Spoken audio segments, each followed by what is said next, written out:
Hi.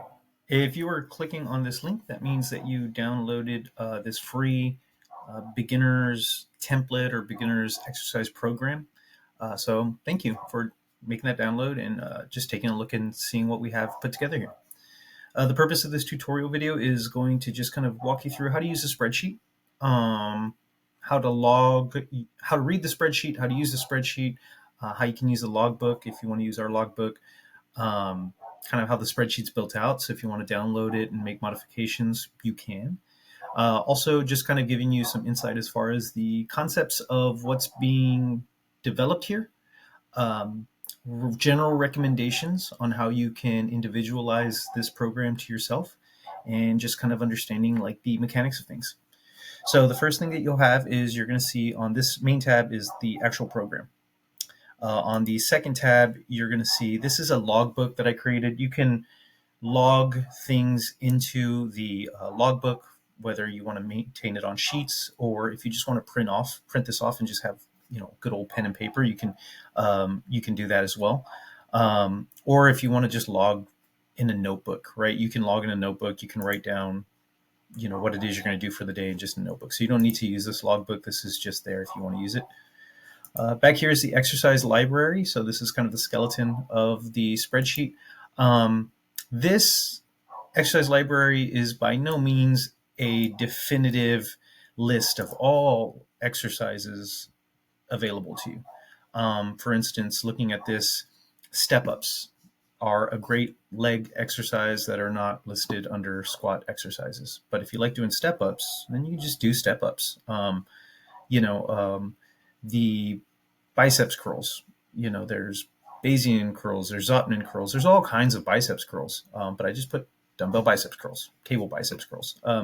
So this isn't a definitive list, but if you're a beginner, I think it's kind of difficult to have too many choices to pick from. So I kept the list as tight as I could while still offering variety, given some people might have limitations of equipment or just abilities or whatnot. So this is the skeleton. Again, if you download this spreadsheet, you could always like add to these lists, or you can just change whatever if you know how to use spreadsheets. Okay, back to the program. This program is built to have auto regulation, so that means that you're not getting told how much weight to do, but rather you're getting told how hard it should feel.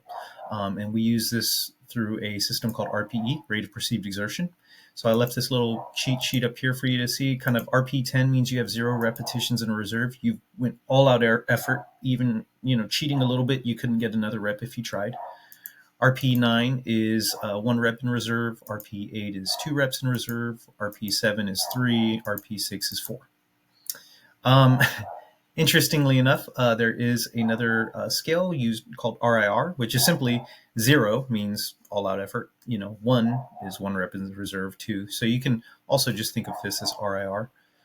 The reason we use RPE is just I like RPE because we can apply RPE, that scale, to things outside of weightlifting, like running and swimming and cycling, like as far as intensity, as far as 1 to 10. So it doesn't have to necessarily always be reps in reserve, but that's RPE. If you're not too sure if something's an RP7 or an RP8, you're like, oh, I know I could do 2, but maybe 3. You can call that like a 7.5. So you can always do halves on the RPEs. So that's understanding RPE. As far as how to use the program, the spreadsheet, we just have drop downs here. So I have a push day, a pull day, and a leg day. We have 6 weeks drawn from left to right. And then when you come down here, we have the other 7 weeks. So it's a 12-week program. The first 6 weeks are these first 6 weeks on top, and then the second 6 weeks is down here. I did that so you could, if you want to, after the first 6 weeks, make some changes to the exercises. But I encourage you to stay with these same exercises for at least 6 weeks so you can get the most benefit out of them, and then change them in the second half of the block. You don't have to, and I would honestly recommend that the first 2 exercises of every day, whatever the first 2 exercises you pick, you leave those static for the full 12 weeks. And then maybe the supplemental, the subsequent 4 exercises, you can maybe change those out halfway through. I think that would probably be okay. But leaving the first 2 exercises static, I feel like is going to give you ample opportunity to get really good at those exercises and see your progression over time. Okay, as far as choosing exercises, it's simply just do the drop down. So day one's a push day. You have all kinds of bench presses to pick from. To make it easy, we can simply pick bench press.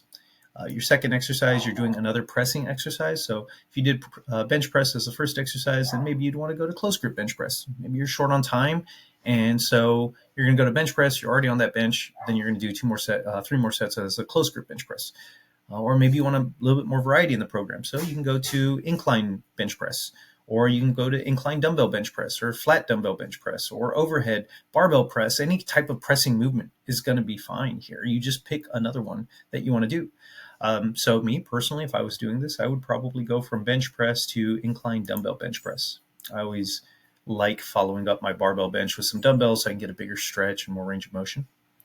We're having two push exercises, and then we're going to do a pull exercise. So this is a push day because we have two push exercises front loaded. So when you're fresh, you're at your strongest, you're putting most of your energy into the pushing exercises. Then we're going into rows. I really enjoy chest supported rows, so I would probably do chest supported row because I really like that. Next, we would do something lower body. We could barbell squat, we can high bar squat, low bar squat. I would probably pick leg press on that first day, just because of the number of reps, 10 reps for me. I think out of experience, I would like to do a leg press, but if you don't have access to a leg press, or you want to do goblet squats or walking lunges, anything's going to work. This is all just movement pattern leg exercise. After that, we're just going to work on our triceps. So we can do stuff with dumbbells, or we can do stuff with cables if you're strong enough and you want to do some dips, or maybe you're doing the machine assisted dips, you can do that. So I would probably do something like a cable overhead tricep extension, and then we would finish off with just some incline sit-ups.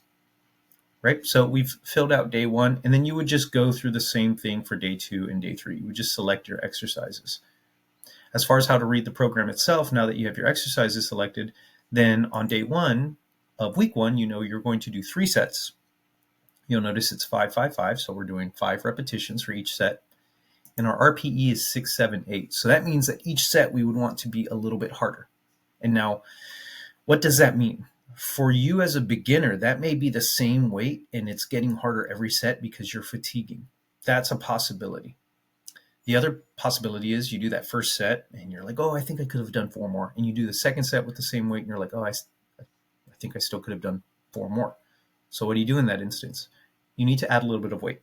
So you picked a weight, you kept adding weight until you got to something where it's like, for 5 repetitions, that was pretty tough. I think I could have done 4 more. I need to add a little bit of weight for the next set, about 5%. 5% is a good amount to add when you're going from one RPE to the next. So if you are bench pressing a 45-pound bar with 5 pounds on each side, that would be 55 pounds, right? So 5% would be potentially 2.5 pounds you would need to add. If you don't have microplates available in your gym, you can simply add a rep, right? So if you do 5 repetitions and you feel like you had 4 left, well, then if you do 6 repetitions, you'll feel like you had 3 left. You see, so you can add these. This is the recommendation when I talked about you can change things in the program a little bit to fit your level of strength and what's reasonable. The goal is to get you to an intensity of 4 reps from failure, 3 reps from failure, 2 reps from failure. Ideally, we are doing that by adding some weight, but if that's not logistically possible, you can stay with the same weight and simply add a rep. We're just trying to get you to train a little harder. And that's the purpose of this week 1. We call these ramping sets. I'm trying to get you to get a feel for like, what is the difference between an RP6 and RP7 and RP8? I want you to really feel that out. And so that's what we're doing for these first 4 exercises. For these last 2 exercises, I have RP 7 to 9 for all your sets, and then I give you a rep range. So maybe you go into your sit-ups, and your first set is 12 repetitions, and you feel like, man, I did 12, and I feel like I could have done 15. Great, that was a great set. And then the second set, you're starting, you're like, ooh, this second set's a lot harder. I think I'm only getting 10, and I feel like I could have only done 2 more. You're still within the range. Right. So maybe you rest a little bit more, you get that last set, you do another set of 10, you're like, oh, my abs are cramping. I don't think I could have done another one. That's you've accomplished the task. So I give you that early on, those ranges, so that way you can start also figuring out having that flexibility in the program to know like, okay, rep ranges are okay. It really depends on what rep I stop at is going to be what the intensity. And we're not always going for the most reps. That's a common misconception. Oftentimes, I want to go for the low end of the rep range early, like in the first week, and then I want to give myself room to add reps as the program continues. So that's one way you can do it. But honestly, you're a beginner, so it doesn't matter really. Like, everything's going to work for you. So just go in and put in good effort. When we go into week 2, you'll notice that I'm giving you a little bit of a RPE range. So 7 to 8 RPE, 5 reps across.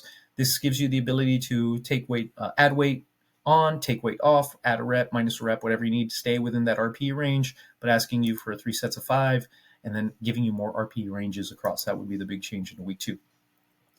The big change into week 3, into week 3, and I have a little typo here. The big change into week 3 is going to be we're adding a set. So now we're adding volume and we're doing 4 sets. And we're going to maintain 4 sets for week 3 and week 4. So you'll see that week 3 and week 4 are essentially identical. The big change from week 3 to week 4 is that in week 4, now I'm giving you rep ranges all across. So in week 4, we're doing 4 sets of 5 to 7 on all your sets and 8 to 10 on all of your sets. So now I'm really encouraging you to try to add more, staying with the same weight or maybe a little bit heavier in week 4 and trying to add more reps to train a little bit harder. See kind of where your limits are. And remember, you're gauging and calibrating your RPE over these 4 weeks. So in week 1, it's probably going to be undershot. But if you're really trying, in week 2, things are getting a little bit heavier. Week 3, things are getting a little bit harder, but you're doing it and you're surprised that you're doing it. And if you overshoot and you're like, oh, I thought I could have done an 8th rep, but I tried and I couldn't get it. That's fine. You hit an RPE 10. That's good data. Now you know what a 10 feels like, right? When we go into week 5, we are just increasing intensity. So still staying with those rep ranges, but pushing really hard in week 5. And then you'll notice week 6 is a deload. So that's when we're dropping all intensities and we're dropping all volumes, all sets and stuff like that. This is called a deload. This is how we don't burn out. So you've been training super hard for over a month for 5 weeks straight. You're probably tired. In fact, you were probably tired going into week 5, but you pushed really hard anyway. So in week 6, you're in and out of the gym super fast, couple sets of everything, and then you're just prepping to start all over again. And that's kind of the thing with exercises. It never ends. You go through your block, your 6 weeks, and then you reset, pick a few different exercises, start all over again. And in fact, you could run that first 6 weeks all over again if you feel like, oh, you know what? I feel like I could have done better in that 6 weeks, and I'm not bored with the exercises. Start from week 1 again. You are welcome to run week 1 through 6 as many times as you want. When you want to change the exercises and you finish the weeks, go into week 7, run that.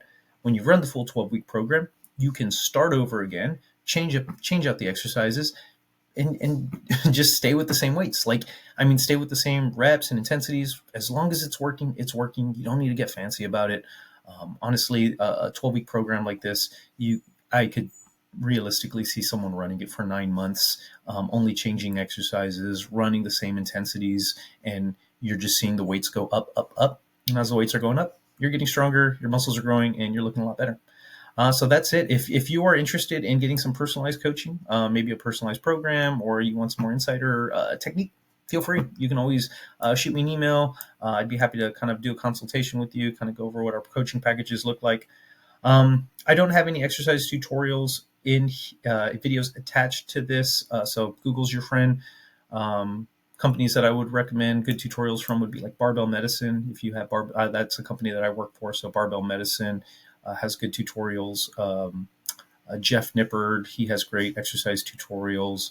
Off the top of my head, Calgary Barbell has some great barbell tutorials. So just looking around, a lot of the exercises are simple enough that you'll find several tutorials online. So that's it. I hope you enjoy the program. Bye.